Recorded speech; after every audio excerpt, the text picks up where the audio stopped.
మీరు అప్పు తెచ్చింది ఎఫ్ఆర్బిఎం పరిమితి దాటారు అని చెప్పి మనకేమో రికవరీ పెట్టారు.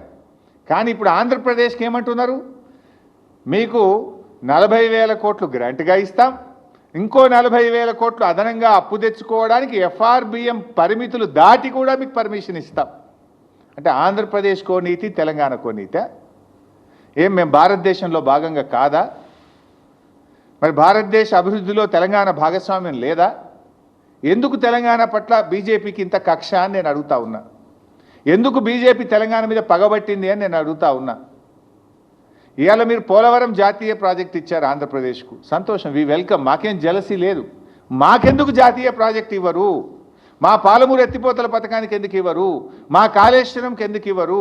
మా సీతారామ ప్రాజెక్టుకి ఎందుకు ఇవ్వరు? ఆంధ్రప్రదేశ్కి ఆల్రెడీ పోలవరం జాతీయ ప్రాజెక్ట్ ఇచ్చారు. ఇప్పుడు రెండవది గోదావరి బండ్కచెర్లకు కూడా 80,000 కోట్ల రూపాయలు ఇస్తామంటున్నారు.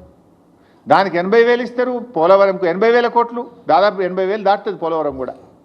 అంటే 1,60,000 కోట్ల రూపాయలు ప్రాజెక్టుల నిర్మాణానికి ఆంధ్రప్రదేశ్కు సమకూరుస్తున్నారు.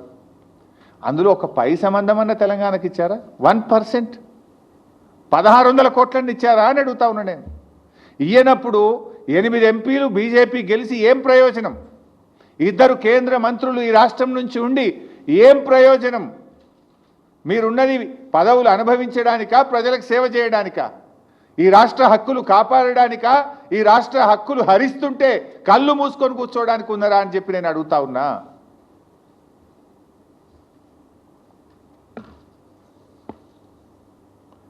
ఇలా బీజేపీ తెలంగాణకు ద్రోహం చేస్తూ ఉంది.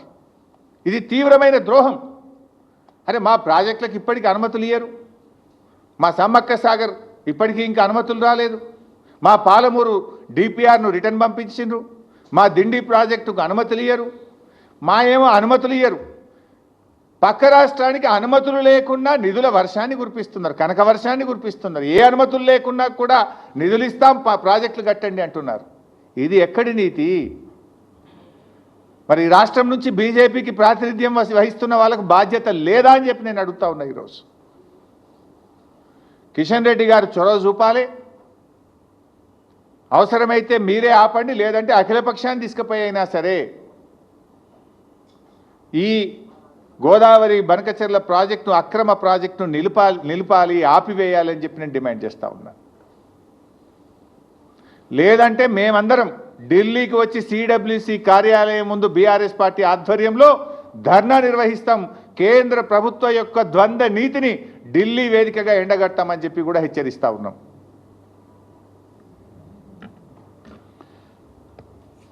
ఇవాళ కేసీఆర్ గారు చాలా ముందు చూపుతో ఆనాడు గోదావరి ట్రిబ్యునల్ వచ్చే ప్రమాదం ఉంది, కృష్ణాలో మనకు ఎక్కువ షేర్ వస్తుంది కనుక కృష్ణాలో మనకు స్కోప్ ఎక్కువ ఉందని 9 ఏళ్ళు పోరాడి సుప్రీంకోర్టు మెట్లెక్కి కేసీఆర్ గారు సెక్షన్ 3ని కొత్త ట్రిబ్యునల్ను కృష్ణానది మీద సాధించారు. ఎందుకు? అక్కడ మనకు పరివాహక ప్రాంతం ఎక్కువ ఉంది, మనకు నీటి వాటా పెరుగుతుందని చెప్పి మేము సాధించినాం. ఆ రోజు గోదావరి మీద కూడా ఏదో ఒక రోజు ట్రిబ్యునల్ వస్తుందని ముందు చూపుతోని కేసీఆర్ గారు ఇవాళ ప్రాణహిత చేవెళ్ళకు ఆ రోజు 160 టీఎంసీలు ఉంటే కాళేశ్వరం ప్రాజెక్టుకు 240 టీఎంసీల నీటి కేటాయింపులు చేసినాం. దేవాదులకు 38 టీఎంసీలు ఉంటే 60 టీఎంసీల నీటి కేటాయింపులు చేశాం.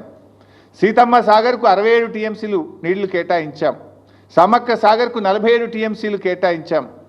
చెనాక కొరాటాకు 5 టీఎంసీలు, వార్ధా ప్రాజెక్టు తమ్మిడిహట్టి దగ్గర 20 టీఎంసీలు.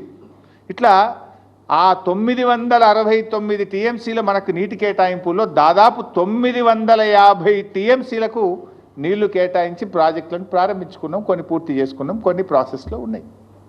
దాన్ని మీరు కొనసాగించి హక్కును కాపాడతారా? ఇవాళ నీవు ప్రాజెక్టులు పూర్తి చేయలేదు, నువ్వు పూర్తిగా నీళ్లు వాడతలేవు కనుక నీళ్ళు కిందికి పోతున్నాయి. రేపేమంటారు? ట్రిబ్యునల్ వచ్చినప్పుడు అరే గన్ని 100,000 కోట్లు 80,000 కోట్లు పెట్టి కట్టింది కదా, ఆ ప్రాజెక్టును మూలకు పెడతామా? ప్రజాధనం వృధా అవుతుంది కదా, నేషనల్ వేస్ట్ కదా అని రేపు నీళ్ళు కేటాయిస్తారు కదా. ఇది ఒక కుట్ర, ఇది ఒక పథకం ప్రకారంగా జరుగుతుంది. మరి అన్ని నీళ్లు ఉన్నాయి, సముద్రంలో కలుస్తున్న నిజమే అయితే చంద్రబాబు నాయుడు గారు ఆ రోజు కాళేశ్వరం ప్రాజెక్టు అనుమతులు ఎందుకు రద్దు చేయమన్నాడు? ఆ రోజు భక్త రామదాస్ ప్రాజెక్టు అనుమతులు ఎందుకు రద్దు చేయమన్నాడు? దీనికి సమాధానం చెప్పాలి కదా.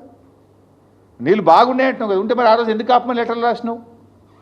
అంటే ఇది ఒక కుట్ర. ఇప్పటికైనా రాష్ట్ర ప్రభుత్వం మేల్కోవాలని చెప్పి కూడా నేను విన్నవిస్తా ఉన్నా. ఎందుకంటే అవి వరద జలాలు కాదు, తెలంగాణ రాష్ట్ర ప్రభుత్వం పూర్తి స్థాయిలో వినియోగించకపోవడం వల్ల కిందికి పోతున్నటువంటి జలాలవి.